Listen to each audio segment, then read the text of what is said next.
Hello everyone. I hope आप सब लोग काफ़ी अच्छे से होंगे। मैं भी ठीक हूँ। आई होप आप भी बहुत अच्छे से होंगे और अच्छे से पढ़ाई लिखाई सब कर रहे होंगे।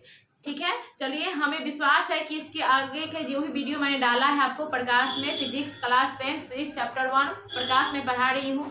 प्रकाश में आपको जो भी वीडियो मैंने डाला है आपको अच्छी लगी होगी और आपने अच्छे से उसको पढ़ के उसका नोट्स भी बनाई होगी। ठीक है, चलिए आज हम प्रकाश में आगे बढ़ते हैं। इससे पहले हमने प्रकाश की बहुत सारी बातें आपको क्लियर कर दी है। सबसे पहले हमने बताया था आपको प्रकाश क्या होती है, फिर प्रकाश का उसमें बहुत सारे वैज्ञानिक के बारे में मैंने बताया था, किसकी कौन सा वैज्ञानिक ने क्या कहा था क्या नहीं कहा था। ठीक है, उसके बाद हमने बताया कि पारदर्शी वस्तुएं क्या होती है, उसके बाद हमने बताया कि अदित वस्तुएं क्या होती है, फिर हमने बताया प्रकाश के परावर्तन बताया, फिर परावर्तन के नियम बतलाई, फिर परावर्तन के नियम के बाद मैंने समतल दर्पण बतलाया, फिर समतल दर्पण में हमने ये बतलाया कि समतल दर्पण होने के लिए क्या क्या शर्तें होनी चाहिए, अपनी पूरी लंबाई का फिगर देखने के लिए आपको कैसा दर्पण चाहिए, कितना बड़ा चाहिए, दर्पण के फीटा पे मतलब फीटा पे अगर घुमाएंगे तो आपका प्रतिबिंब कितना फीटा से घूम जाएगा। ये सारी बातें हमने दर्पण में आपको समतल दर्पण में मैंने क्लियर कर दिया। ठीक है, वहाँ से आपका ऑब्जेक्टिव क्वेश्चन भी बनता है और साथ ही साथ आपका सब्जेक्टिव क्वेश्चन भी बनता है। ठीक है, चलिए, तो इतना बातें आपको मुझे विश्वास है कि इसमें किसी प्रकार का कोई डाउट आपको नहीं आ रहा होगा, अच्छी तरह से आपको समझ में आ गया होगा। ठीक है, अब हम चलते हैं कहाँ पे, दर्पण की ओर। यहाँ से आपका मेन चैप्टर शुरू होता है। मतलब यहाँ से मस्त फिजिक्स होता है ना, कि बच्चे बहुत सारे बच्चे ऐसे होते हैं ना कि फिजिक्स के न्यूमेरिकल से भागते हैं, और कुछ ऐसे बच्चे होते हैं ना फिजिक्स के न्यूमेरिकल सॉल्व करने में काफ़ी अच्छा लगता है। तो अब रियल में वाकई में हमें भी, जब मैं पढ़ी थी ना क्लास 10, तो मुझे यहाँ से जो चैप्टर था ना काफ़ी मजा आया था पढ़ने में, क्योंकि इसके बाद आपको न्यूमेरिकल का तालमेल, मतलब न्यूमेरिकल की ऐसी बातें शुरू हो जाएगी कि आपका पोल क्या होता है, ध्रुव क्या होती है, यानी कि फोकस दूरी क्या होती है, प्रतिबिंब दूरी क्या होती है, वस्तु दूरी क्या होती है, वक्रता त्रिज्या क्या होती है, ये सारी बातें अब यहाँ से आपका कथा कहानी जो भी होगा यहाँ से आपका शुरू होता है। ठीक है ना, तो आप अब टेंशन फ्री हो करके मस्त नहा धोआ करके खा पी करके अच्छे से बैठ जाइए। अब हम क्या शुरू करेंगे आपका कि गोलीय दर्पण क्या होता है, यानी कि स्फेरिकल मिरर को पढ़ना है, गोलीय दर्पण क्या होता है। तो गोलीय दर्पण में हमने यहाँ पे कुछ बातें लिखी है। ऐसे गोलीय दर्पण क्या होता है, स्फेरिकल मिरर होता है। स्फेरिकल कोई कांच होता है, उस कांच को अगर आप कलई कर दोगे चारों बगल से तो क्या बन जाएगा, तो गोलीय दर्पण बन जाएगा। तो वही बात यहाँ पे हमने लिखा है, गोलीय दर्पण प्रायः कांच के एक टुकड़े को रस्तीकरण कर बनाया जाता है। रस्तीकरण कहने का मतलब पेंट यानी कि कलई करके बनाया जाता है। आई होप बाबू इसमें आपको कोई दिक्कत नहीं हुई होगी। ठीक है, अब देखिए यहाँ पे सबसे मेन मुद्रा यहाँ पर सबसे मेन बातें क्या आती है बाबू, कि आपका जो गोलीय दर्पण होते हैं वह कितने प्रकार के होते हैं। तो गोलीय दर्पण जो स्फेरिकल मिरर होता है वह 2 टाइप के होते हैं। पहला क्या होता है, कनकेव होता है, दूसरा होता है कन्वेक्स। कनकेव कहने का मतलब क्या होता है बाबू, अवतल। कनकेव का हिंदी होता है अवतल, और कन्वेक्स का हिंदी होता है कि आपका उत्तल होता है। देखिए उत्तल से याद रखिए, उत्तल मतलब उठा हुआ, उत्तल उतल उतल उठल उतल उठल, मतलब उत्तल से याद करके बाबू उठा हुआ, और अवतल अवतल मतलब धंसा हुआ। देखिए अवतल का इंग्लिश होता है कनकेव। केव मतलब क्या होता है, गुफा। केव मतलब क्या होता है, गुफा। मतलब अगर आपका ऐसा है, अगर दर्पण आपका ऐसा है और दर्पण के कोई आपका कोई कांच का टुकड़ा है, ऐसा है ऐसा, तो अगर आपका कांच के टुकड़ा में यदि बाहर से कलई कर दोगे, यदि कांच के टुकड़ा में यदि बाहर से कलई कर दोगे तो आपका अंदर वाला भाग जो होगा ना बाबू, वो आपका कनकेव की तरह बिहेव करेगा। कनकेव मतलब क्या हुआ, धंसा हुआ। केव केव मतलब होता है गुफा, यानी कि धंसा हुआ। गुफा कैसा होता है, बिल्कुल धंसा हुआ रहता है, यानी गुफा कहने का मतलब क्या होता है बाबू आपका, ये केव यानी धंसा हुआ। वहीं पे कॉन्वेक्स, कॉन्वेक्स का हिंदी होता है उत्तल। उत्तल का मतलब होता है उठल, उत्तल मतलब उठल, यानी कि ये आपका है आपका दर्पण है बाबू। दर्पण में यदि आपका कोई कांच है, इस कांच में यदि हम बाहर से कलई, अंदर से कलई कर दे, यानी अंदर से पेंट कर दे, तो आपका ये जो भाग होता है ये किसकी तरह बिहेव करता है, उत्तल दर्पण की तरह बिहेव करता है। ये आपका गोलीय कांच के 2 टुकड़े हैं। क्या है बाबू, गोलीय कांच के 2 टुकड़े हैं। यदि हम इसको बाहर से पेंट करते हैं तो ये वाला पार्ट जो है आपका अवतल दर्पण की तरफ प्रतीत होगा, लेकिन इसी में यदि हम इसी कांच को यदि हम अंदर से पेंट कर दे तो आपका बाहर वाला जो पार्ट होगा वो आपका उठल, उठल मतलब उत्तल दर्पण की तरफ प्रतीत होगा। Concave mirror, convex mirror. अच्छी तरह से आपने समझ लिया क्या होता है। अब देखिए यही बात हमने यहाँ पे लिख दिया है कि गोलीय दर्पण के प्रकार क्या क्या होते हैं। अवतल दर्पण, कॉनकेव मिरर, उत्तल दर्पण, कॉन्वेक्स मिरर। गोलीय कांच के एक टुकड़े को यदि बला मतलब जो भी बातें मैंने बताई वही बात हमने लिखा। यदि बाहर से कलई कर दे तो उसका आंतरिक भाग अवतल दर्पण की तरह प्रतीत होता है, और कांच के एक टुकड़े को यदि अंदर से कलई कर दे तो उसका बाह्य भाग उत्तल दर्पण की तरफ प्रतीत होता है। ये सिंपल से याद रखिएगा। अवतल, अवतल मतलब धांसा। क्या होता है बाबू? अवतल मतलब होता है धांसा, धांसा। अवतल मतलब होता है धांसा, और उत्तल मतलब क्या होता है बाबू आपका? उठा। अवतल मतलब होता है धांसा और उत्तल मतलब होता है उठा, उठल। उठल समझिए ना बाबू, उठा। उठा मतलब उठल, उठल मतलब क्या? ऐसे नहीं, उठा हुआ है ये, और ऐसे इस चीज को ऐसे हम घुमा देते हैं, क्या है आपका? धांसा हुआ। ये धांसा है और ये क्या है आपका? उठा हुआ है। तो कोई डाउट आपको नहीं हुआ होगा। चलिए इतनी बातें हमने यहाँ पे लिखवाई है। आपको स्क्रीनशॉट लेना है तो स्क्रीनशॉट ले लीजिए, ठीक है। चलिए इसके बाद आगे हम देखते हैं आपका कि ये दर्पण दिखता कैसा है। उत्तल दर्पण क्या होता है, कैसे दिखता है, और अवतल दर्पण क्या होता है और वह कैसे दिखता है, ठीक है। चलिए हम देखते हैं।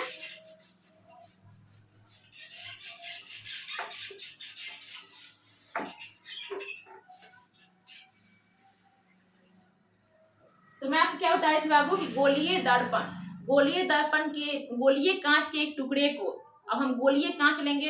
गोलीय कांच कैसा दिखेगा आपको? ऐसा दिखेगा, ऐसा ही दिखेगा ना बाबू। एक ऐसा टुकड़ा लेते हैं हम। गोलीय कांच के हमने दो टुकड़े को लिया।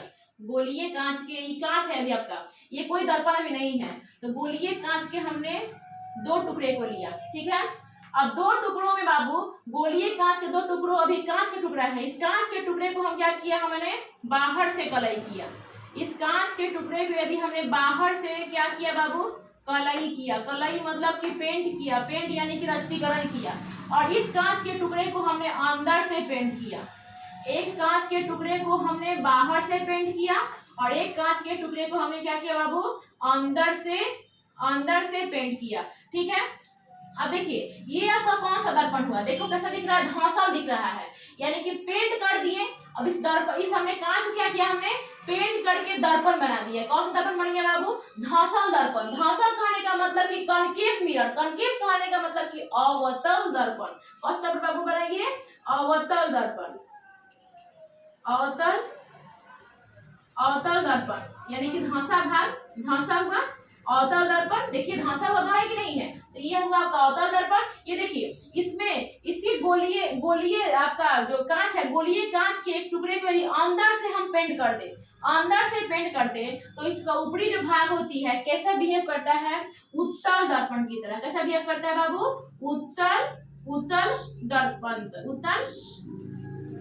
उत्तल दर्पण की तरह बिहेव करता है। और ये उत्तल दर्पण जो आपका होता है कैसा होता है? उठल, मतलब उठा हुआ लिख दो, उठा हुआ। याद रहेगा, ये आपका ट्रिक है समझने का। कितना लोग भूल जाते हैं कि उत्तल क्या होते हैं, अवतल क्या होते हैं। तो अवतल मतलब धांसल और उत्तल मतलब उठल। समझ गए ना? सिंपल सी भाषा है। अवतल मतलब धांसल, उत्तल मतलब उठल। समझ गए अच्छी तरह से? तो ये बातें हमने आपको बताई। अब देखिए गोलीय दर्पण, जो गोलीय आपका कांच होता है या फिर गोलीय दर्पण, जिस खोखले गोले का भाग होता है, जो गोलीय दर्पण होता है बाबू, मान के चलिए कि आपका गोलीय दर्पण यहाँ पे बनाते हैं हम। गोलीय दर्पण ये कोई है आपका, ठीक है। अब गोलीय दर्पण जिस खोखले गोले का भाग होता है, खोखला ही होना चाहिए बाबू, ऐसा नहीं होना चाहिए कि जो गोलीय दर्पण को सॉलिड है यानी कि पूरा ऐसे है। सॉलिड कहने का मतलब कि देखियो ये भी आपका, ये आपका गोली है, ये क्या है? सॉलिड है, खोखला नहीं है। लेकिन यही पे अगर इसके अगर ढक्कन की बात करते कैसा है? बिल्कुल खोखला है। अगर इसको हम काटे और काट करके वैसे हम दिखाएं तो ऐसा बिल्कुल दिख सकता है। लेकिन वहीं पे अगर ये बिल्कुल सॉलिड होता है यानी कि इसमें किसी प्रकार कोई खोखला जगह नहीं होता, तो ना ही ये अवतल की तरफ बिहेव करता, ना ही उत्तल की तरफ बिहेव करता, ठीक है ना? बिल्कुल कांच ही रहता।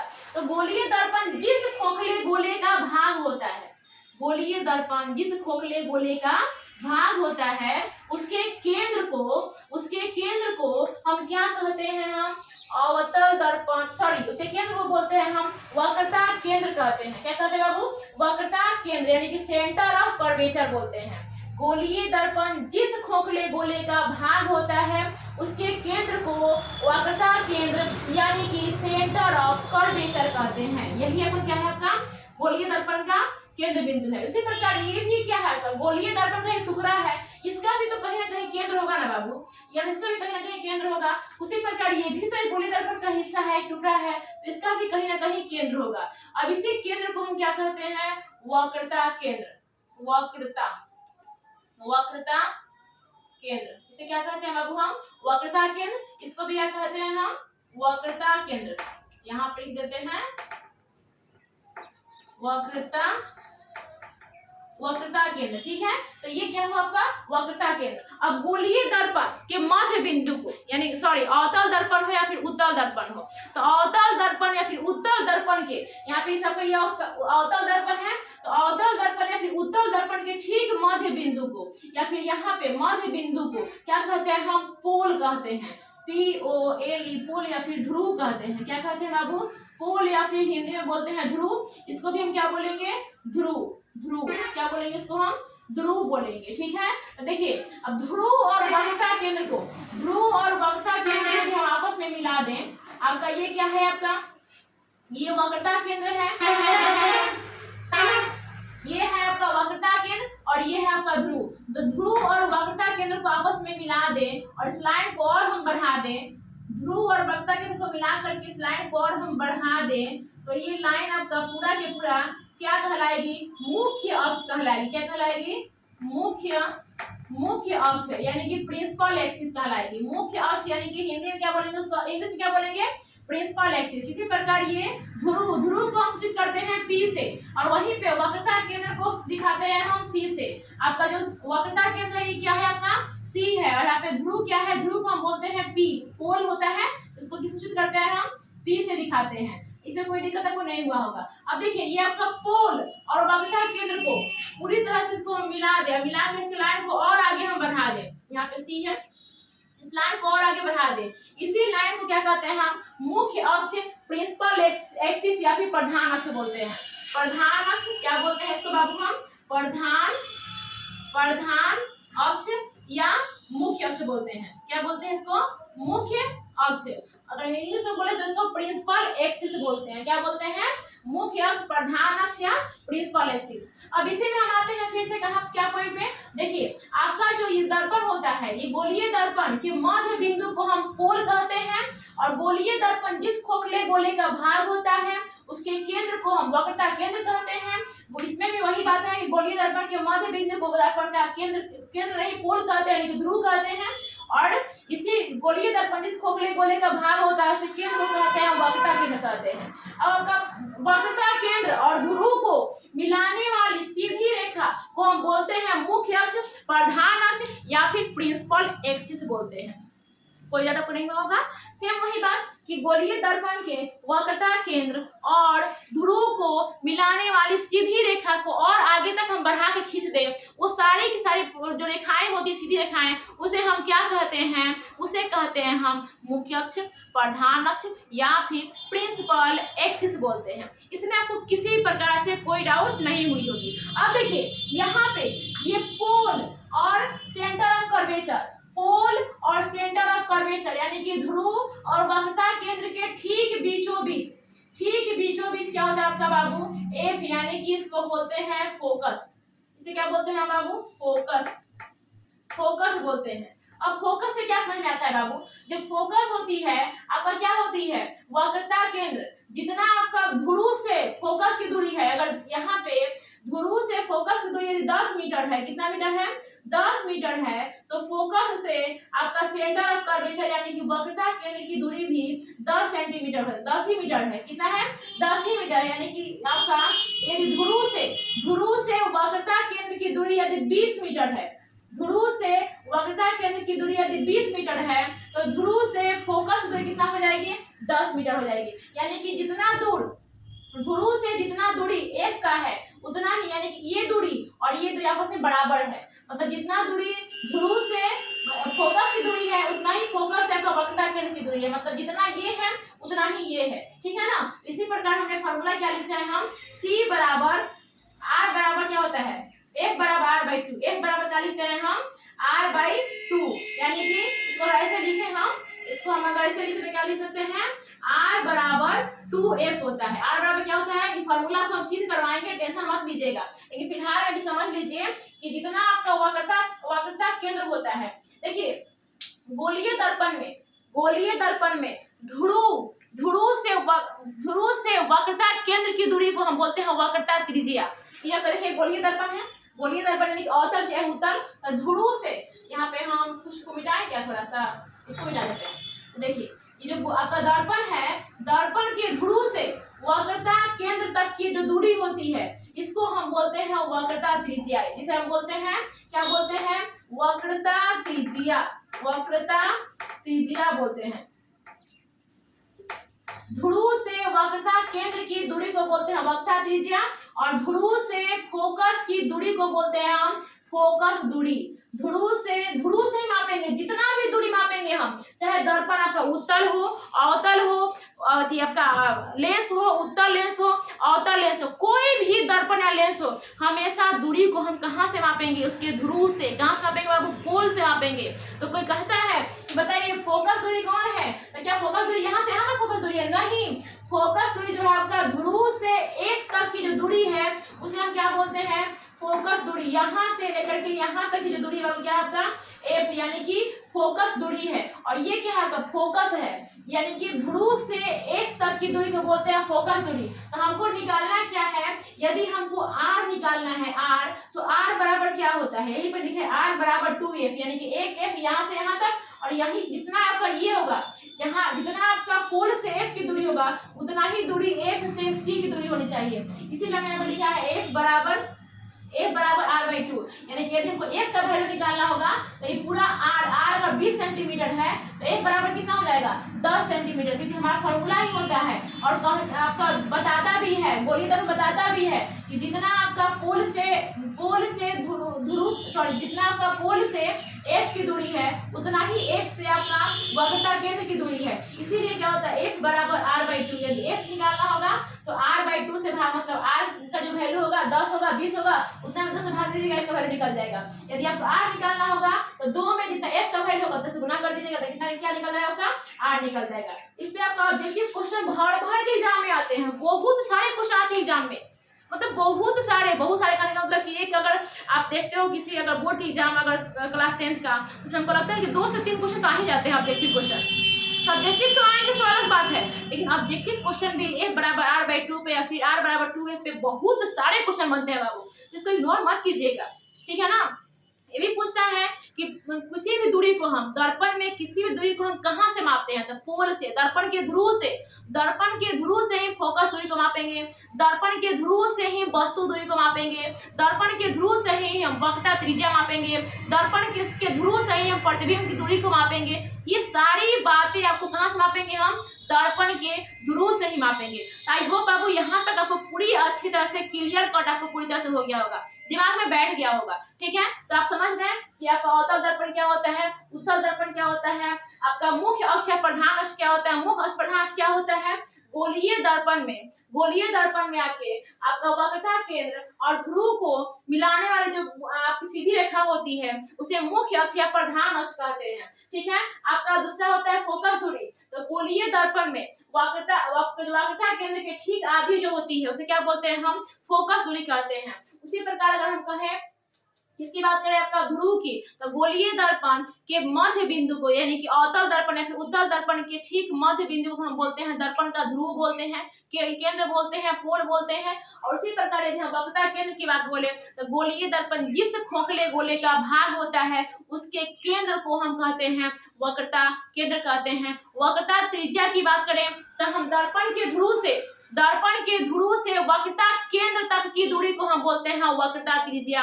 फोकस दूरी की बात करें तो दर्पण के ध्रुव से फोकस तक की दूरी को बोलते हैं हम फोकस दूरी। आई होप बाबू इतनी बातें आपको दिमाग में पूरी तरह से क्लियर कट हो गई होगी।